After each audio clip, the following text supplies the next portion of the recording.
Hello dear students, नमस्कार। स्वागत है आपका अपने YouTube channel study junction YouTube platform में। तो मुझे आशा है कि सभी छात्र छात्राएं स्वस्थ और मस्त होंगे और अपनी जो तैयारी है इसको अच्छे से कर रहे होंगे। तो सभी छात्र छात्राओं को गुड इवनिंग एवं शुभ संध्या। तो आज की वीडियो में हम चर्चा करने वाले हैं most important MCQ for UP board exam 2024 के लिए, जो कि हमारा सब्जेक्ट है ड्राइंग का। ड्राइंग में हम स्मृति चित्रण के बहुत ही महत्वपूर्ण क्वेश्चनों पर हम चर्चा करेंगे, जो कि 1 से लेकर के 24 तक करेंगे। तो जो भी छात्र छात्राएं देखेंगे वीडियो को शुरू से अंत तक जरूर देखेंगे। शुरू से अंत तक देखोगे तो ये जो हमारे MCQ क्वेश्चन है बहुत ही इंपॉर्टेंट है, आपको एक एक पॉइंट अच्छे से जो है क्लियर हो जाएगा। तो जो भी छात्र छात्राएं देखेंगे वीडियो को शुरू से अंत तक जरूर देखेंगे, और जो भी छात्र छात्राएं इस वीडियो के माध्यम से नए जुड़ रहे हैं चैनल को सब्सक्राइब करके बेल आइकन को जरूर प्रेस करना, क्योंकि ये चैनल आपके लिए बहुत ही इंपॉर्टेंट होने वाला है परीक्षा की दृष्टि से। ठीक है, तो आइए अब हम बिना समय गंवाए क्वेश्चन संख्या जो पहला है उसकी तरफ बढ़ते हैं। और प्रत्येक छात्र छात्रा सब समझदार है, चैनल आपका अपना ही है, सपोर्ट कीजिएगा। तो अपने भाई बहनों की मदद कीजिएगा, उनके पास इस वीडियो का लिंक जरूर फॉरवर्ड कीजिएगा, जिससे कि वो भी इस वीडियो का लाभ उठा पाएँ और अपनी जो प्रिपरेशन अच्छे से कर पाएंगे। ठीक है, तो आइए स्मृति चित्रण का जो खंड होता है उसके हम 24 क्वेश्चन पर चर्चा करने वाले हैं, जो कि बहुविकल्पी होते हैं, MCQ होता है। ठीक है, कह रहा है कि निम्नलिखित प्रश्नों के सही विकल्प चयन कीजिए। ठीक है, तो पहला कह रहा है कि स्मृति के आधार पर किसी अनुभूति वस्तु को चित्रित करना क्या कहलाता है, यानी जो अनुभूत वस्तु होती है उसको चित्रित करना क्या कहलाता है, ये आपको बताना है। ठीक है, तो ऑप्शन संख्या क में दे रखा है आलेखन, ख में कह रहा है स्मृति चित्रण, ग में कह रहा है कि प्राकृतिक दृश्य, और हमारे पास घाघड़ी में कह रहा है कि प्राकृतिक दृश्य चित्रण। ठीक है, तो हमारा जो स्मृति के आधार पर मतलब किसी अनुभूत वस्तु को चित्रित करना होता है तो वो कहलाता है क्या, स्मृति चित्रण कहलाता है, जो कि ख ऑप्शन सही हो जाएगा पहले का। ठीक है, इसी क्रम में आगे हम चर्चा करते हैं। तो दूसरा कह रहा है कि लंबे आकार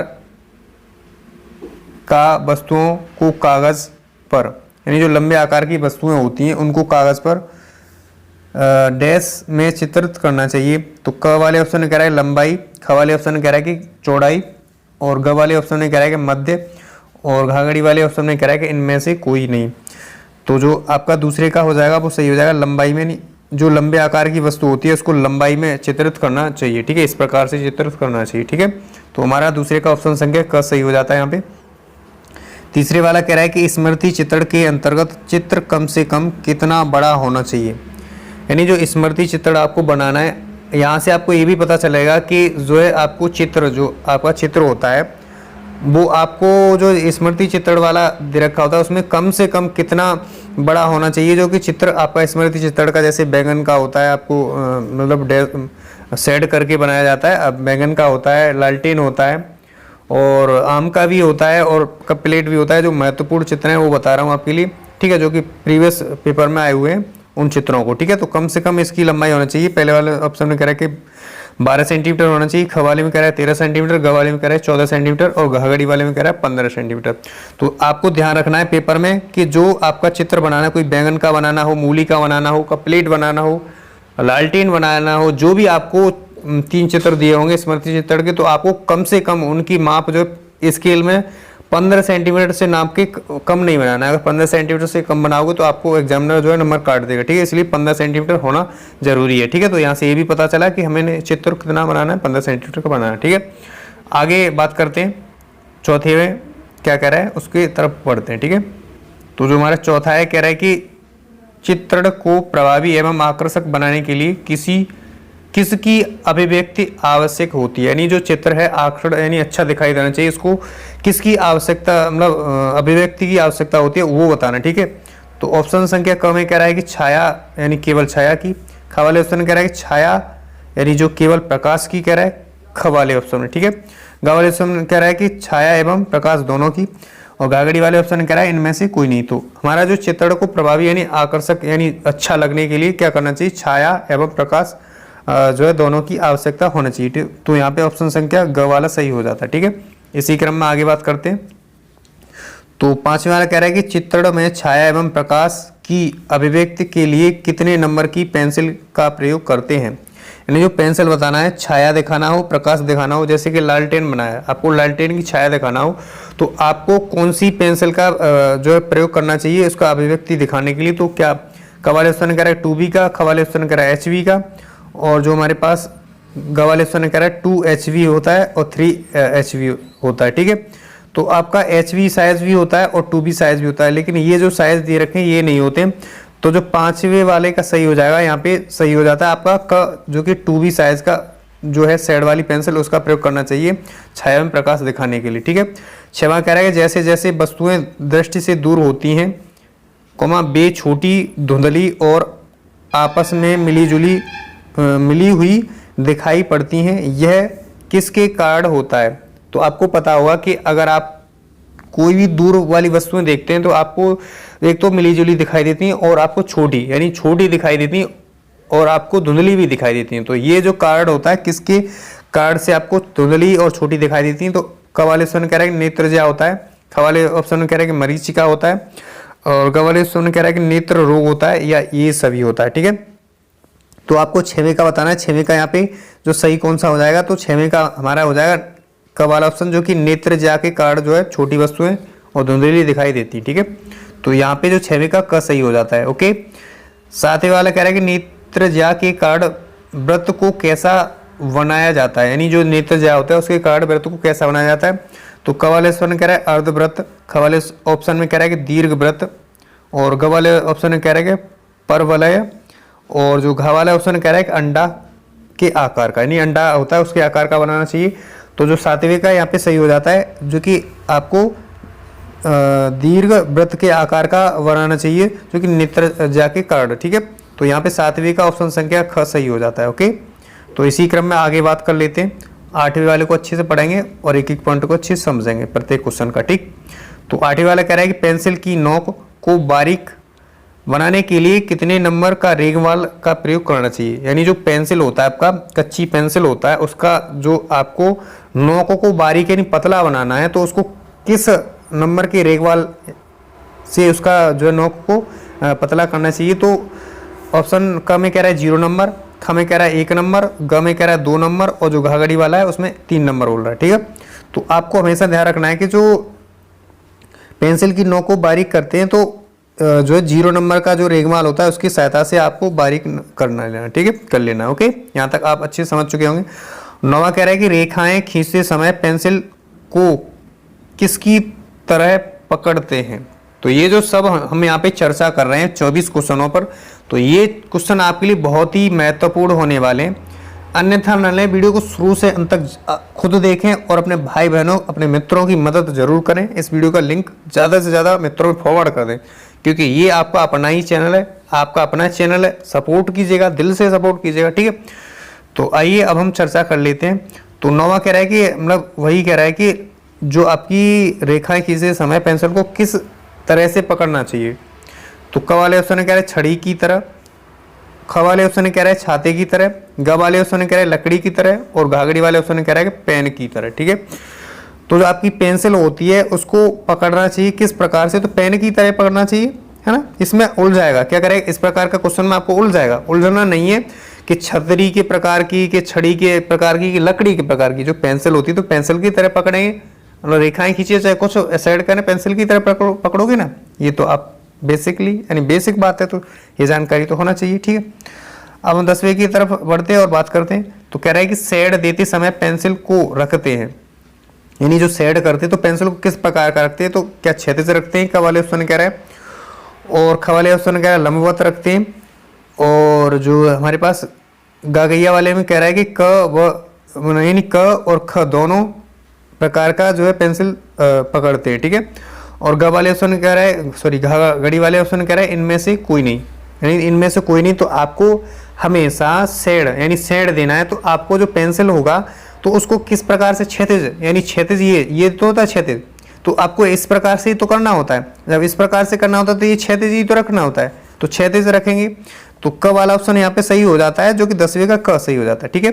11वें कह रहा है कि रेखाओं को खींचना चाहिए, यानी जो रेखाएं उसको किस तरह से, मतलब किस एंगल से यानी खींचना चाहिए, यानी किस साइड से, किस साइड से खींचना चाहिए।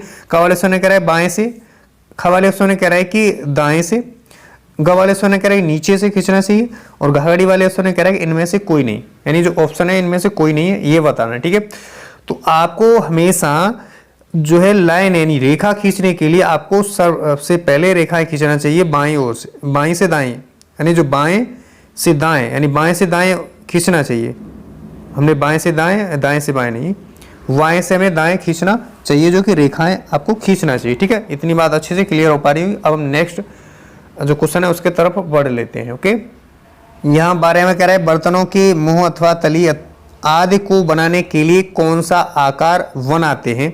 तो क वाले ऑप्शन कह रहा है व्रत, ख वाले ऑप्शन कह रहा है अर्धव्रत, ग वाले ऑप्शन कह रहा है दीर्घ व्रत, और घाघड़ी वाले ऑप्शन कह रहा है कि वर्ग के आकार का। यानी जो बर्तन होते हैं, आपको कोई जग बनाना हो यानी प्याली बनाना हो, जो भी बनाना हो, तो उसका जो है आपको उसकी तली अथवा मुंह को किस प्रकार से बनाना चाहिए? तो ऑप्शन संख्या यहाँ पे सही हो जाता है, जो है गागैया, यानी गागैया वाला सही हो जाता है, जिसको दीर्घ व्रत के आकार का बनाना चाहिए। ठीक है, 13वां कह रहा है कि चित्र बनाते समय हम दूर स्थित वस्तु का चित्रण करते हैं, यानी जो दूर की वस्तुएं होती है स्मृति चित्रण में आपको किस प्रकार से दिखाना है? तो आपको क वाले ऑप्शन कह रहा है बड़ा तथा स्पष्ट दिखाना है, छोटा तथा अस्पष्ट दिखाना है, छोटा ग वाले ऑप्शन कह रहा है छोटा स्पष्ट दिखाना है, या इनमें से कोई नहीं दिखाना है। ठीक है, तो आपको हमेशा जो दूर वाली वस्तुएं होती हैं उनको आपको हमेशा दिखाना है। किस तरह से दिखाना है? तो वहां पे आपको सही हो जाता है, आपका यहाँ से आपको दिखाना है, खवाला सही हो जाता है, छोटा तथा स्पष्ट दिखाना चाहिए। ठीक है, तो 14वें के तरफ बात कर लेते हैं। 14वां कह रहा है, यहाँ पे देखेंगे तो 14वां हमारा कह रहा है कि चित्र को कागज पर इस प्रकार बनाना कि कागज की लंबाई चौड़ाई के अनुसार वह सर्वाधिक आकर्षक लगे कहलाता है। यानी जो चित्र होता है उसको पेज पर इस प्रकार बनाना चाहिए लंबाई चौड़ाई के अनुसार, जो कि आपका जो चित्र दिखाई दे वो आकर्षक यानी अच्छा दिखाई दे, क्या कहलाता है? तो पहले वाले ऑप्शन कह रहा है क वाले में कि चित्रण संयोजन कहलाता है, ख वाले ऑप्शन कह रहा है चित्र मापन कहलाता है, और जो गागैया वाला है उसमें कह रहा है कि चित्र परिपेक्ष कहलाता है, घाघड़ी वाले में कह रहा है इनमें से कोई नहीं। ठीक है, तो यहाँ पे जो 14वें का सही हो जाता है चित्र संयोजन कहलाता है ना, चित्र का संयोजन कहलाता है, जो कि ऑप्शन संख्या क सही हो जाता है। ठीक है, 15वां कह रहा है कि यदि दिया गया मॉडल अथवा वस्तु ऊंचाई में अधिक है तो कागज पर चित्र को कागज की डैश की दिशा में बनाना चाहिए। यानी जो हमारा चित्र है, मॉडल दिया गया है, उसकी अधिक ऊंचाई हो, क्या उसकी ऊंचाई अधिक हो तो आपको कागज पर किस जो है दिशा में बनाना चाहिए? तो क्या ऑप्शन संख्या क में कह रहा है गहराई, ख में कह रहा है चौड़ाई, गागैया में कह रहा है लंबाई, घाघड़ी में कह रहा है कि ऊंचाई। तो आपको यहाँ पे जो 15वें का सही हो जाता है ऊंचाई के प्रकार का बनाना चाहिए। यानी जो अगर आपकी वस्तु अधिक ऊंची हो तो कागज पर चित्र को ऊंचाई के उसमें ही तो बनाना होगा, नहीं चौड़ाई नहीं लंबाई इसमें कोई नहीं होगा, ऊंचाई से ही हो जाएगा। ठीक है, क्योंकि ऑप्शन संख्या 15वें का घाघड़ी वाला सही हो जाता है यहाँ से। ठीक है, अब हम 16वें पे चर्चा कर लेते हैं। कह रहा है कि घनाकार वस्तु में कितने फलक होते हैं, यानी जो घन के आकार का होता है उसमें कितने फलक होते हैं तो उसको बताना है। ठीक है, यहाँ से तो क वाले ऑप्शन में कह रहा है कि 2, ख वाले ऑप्शन में कह रहा है कि 4, गगैया वाले ऑप्शन में कह रहा है कि 6, और घाघड़ी वाले ऑप्शन में कह रहा है कि 8। ठीक है, तो जो घन के आकार का वस्तु होता है उसमें कितनी फलकें होती हैं वो आपको बताना है यहाँ पे। ठीक है, तो इसकी फलकें होती हैं, यानी 6 फलकें होती है। क्या होती है? 6 फलकें होती है घनाकार, यानी घनाकार आप देख लीजिए, पुस्तक को भी देख लीजिए आप, संदूक को भी देख लीजिए आप, उसमें 6 जो है फलक होती हैं उसकी। ठीक है, तो अगला 17वां यही कह रहा है कि निम्न में से घनाकार वस्तु का उदाहरण है, यानी जो घन के आकार का वस्तु है उसका उदाहरण बताना है। तो क वाले ऑप्शन ने कह रहा है संदूक होता है, ख वाले ऑप्शन ने कह रहा है पुस्तक होता है, और गगैया वाले ऑप्शन ने कह रहा है कनस्तर होता है, या घाघड़ी वाले में कह रहा है ये सभी। तो आपको घन के आकार का वस्तु यानी माचिस होता है, माचिस की बात कर ले, माचिस तो देखा ही होगा आपने सभी ने, तो माचिस जो है घनाकार होता है। ठीक है, माचिस होता है, जैसे संदूक हो गया, पुस्तक हो गया, कनस्तर हो गया, और जो भी आपका जो स्वीट वाला डिब्बा होता है वो भी घनाकार होता है। ये मिठाई वाला डिब्बा सही है ना, वो भी आपके घन के आकार का हो जाता है यहाँ पे। ठीक है, तो 17वें का ऑप्शन संख्या घाघड़ी वाला सही हो जाता है, जो कि ये सभी तीनों क्या है घन के आकार का वस्तु है। ठीक है, तो यहाँ पे 17वें का घाघड़ी सही हो जाता है। ठीक है, 18वां कह रहा है गोल अथवा बेलनाकार वस्तुएं बनाने के लिए उसकी विभिन्न स्थानों पर ऊंचाइयों और चौड़ाइयों का डैश ज्ञात कर लेना चाहिए। ठीक है, ऊंचाई और क्या चौड़ाइयों का। तो पहले वाले ऑप्शन ने कह रहा है कि जो है अनुपात, ख में कह रहा है कि परिमाप, गगैया वाले में कह रहा है क्षेत्रफल, घाघड़ी वाले में कह रहा है इनमें से कोई नहीं। तो आपको जो है ऊंचाई और चौड़ाई तो क्या ज्ञात कर लेना चाहिए, तो इसमें सिंपली आपको बेसिकली क्या होगा कि अनुपात ज्ञात कर लेना चाहिए, जो कि ऑप्शन संख्या क में दे रखा है। ठीक है। 19वां कह रहा है फल और सब्जियों का चित्रण करने के लिए उसकी मोटाई अथवा गोलाई को ध्यान में रखते हुए एक डैश खींचते हैं। क्या खींचते हैं, तो सब्जियां बनानी हो, फल बनाने हो, उसके लिए आपको क्या खींचना है, तो क वाले ऑप्शन में कह रहा है बरक खींचना है ना। ख वाले ऑप्शन में कह रहा है व्रत खींचना है, और गगैया वाले ऑप्शन में कह रहा है कि आयत खींचना है। इनमें से कोई नहीं खींचना है, घाघड़ी वाले ऑप्शन में कह रहा है। ठीक है। तो यहाँ पे जो 19वें का सही हो जाता है, आपको एक जो है व्रत खींच लेना चाहिए जो है उसका मोटाई और गोलाई करने के लिए। ठीक है। इतनी बात अच्छे से क्लियर हो पा रहा होगा। आगे बात कर लेते हैं। तो हमारा 20वां यहाँ पे कह रहा है कि चित्र में प्रकाश और छाया का प्रयोग करने के लिए उसमें किसका समावेश होता है। ठीक है। तो छाया और प्रकाश से किसका समावेश होता है, तो क वाले ऑप्शन कह रहा है पूर्णता का, ख वाले ऑप्शन कह रहा है मौलिकता का, गगैया वाले ऑप्शन कह रहा है सुंदरता का, या घाघड़ी वाले ऑप्शन कह रहा है इनमें से कोई नहीं। ठीक है। तो यहाँ पे जो छाया और प्रकाश क्या दर्शाता है, किसका समावेश होता है, तो यहाँ पे सुंदरता, यानी जो वस्तु होती है सुंदर, छाया प्रकाश के माध्यम से अगर अच्छे से छाया प्रकाश दिखा दिया जाए, सेट कर दिया जाए, तो आपको सुंदर वस्तु लगेगी। क्या लगेगा, सुंदर वस्तु लगेगी, है ना। तो आपके ऑप्शन संख्या 20वें का ग सही हो जाता है। ठीक है। अब हम बात करते हैं 21वें पे। कह रहा है कि चित्र में प्रकाश दर्शाने के लिए किस प्रकार की रेखाओं का प्रयोग करते हैं, यानी रेखाओं, यानी चित्र में प्रकाश दर्शाने के लिए जो किस प्रकार की रेखाओं का प्रयोग करना चाहिए, तो आपको ऑप्शन संख्या क में कह रहा है पतली, ख में कह रहा है मोटी, गैया वाले में कह रहा है मध्यम यानी मध्यम, और जो है घाघड़ी वाले में कह रहा है कि इनमें से कोई नहीं। ठीक है। तो यहाँ पे बात कर लेते हैं 21वें का। तो 21वें का यहाँ पे जो होता है छाया प्रकाश को दर्शाने के लिए क वाला ऑप्शन यहाँ से सही हो जाता है, जो कि पतली होना चाहिए। ठीक। 22वां कह रहा है कि जो है चित्र में छाया दिखाने के लिए किस प्रकार की रेखाओं का जो है प्रयोग करते हैं।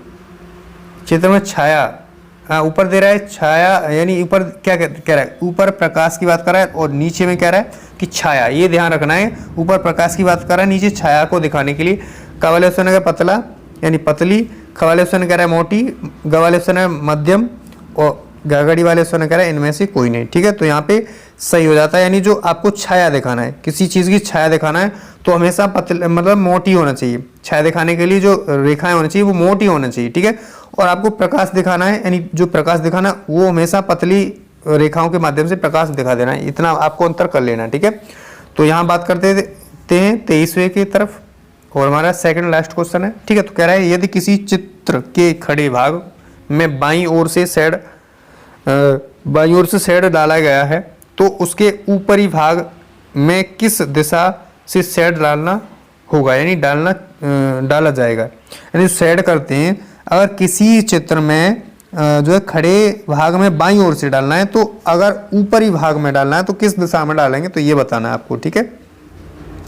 तो क वाले ऑप्शन कह रहा है ऊपर से, ख वाले ऑप्शन है नीचे से, ग वाले ऑप्शन कह रहा है दाईं ओर से, और घाघड़ी वाले ऑप्शन में कह रहा है बाईं ओर से। ठीक है।